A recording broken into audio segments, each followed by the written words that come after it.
नमस्कार, आप देख रहे हैं मिथिला 24/7। मधेपुर थाना क्षेत्र के दो अलग अलग गांवों में छापेमारी कर पुलिस ने 6 लीटर 480 ml विदेशी तथा 1 लीटर देसी शराब के साथ 2 तस्कर को गिरफ्तार किया। वहीं शराब के नशे में उत्पात मचाते हुए एक व्यक्ति को भी पुलिस ने गिरफ्तार किया। गुप्त सूचना पर यह कार्रवाई पुलिस ने शुक्रवार रात को की। थाना अध्यक्ष अशोक कुमार ने बताया कि मधेपुर पूर्वी में राय टोला निवासी शराब तस्कर बेचन राय को गिरफ्तार किया गया है। उन्होंने बताया कि बेचन राय द्वारा धान की खेत में पुआल के तले छिपाकर 6 लीटर 480 ml विदेशी शराब रखा गया था। यह शराब की होम डिलीवरी किया करता था।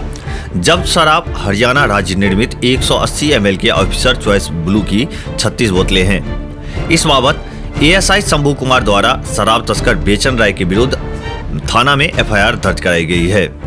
दूसरा मामला थाना क्षेत्र के भीट भगवानपुर गांव का है, जहां भीट भगवानपुर गांव निवासी विनय कुमार सिंह अपने दुकान में बैठकर शराब पी रहे थे और ग्राहकों को भी बेच रहे थे।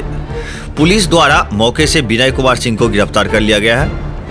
वहीं उसके दुकान की तलाशी लेने पर दुकान से 1 लीटर देसी शराब भी बरामद किया गया।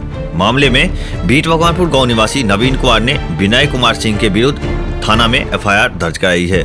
पुलिस ने शराब के नशे में हो हल्ला करते हुए भीट भगवानपुर गांव निवासी रुस्तम नादाब को हटिया डी टोल के निकट से गिरफ्तार कर लिया। थाना अध्यक्ष ने बताया कि धराए पियक्कर का मेडिकल टेस्ट PSC में करवाया गया, जिसमें शराब पीने की पुष्टि हुई। उन्होंने बताया कि बेचन राय, विनय कुमार सिंह और रुस्तम नादाब को न्यायिक हिरासत में शनिवार को भेज दिया गया है।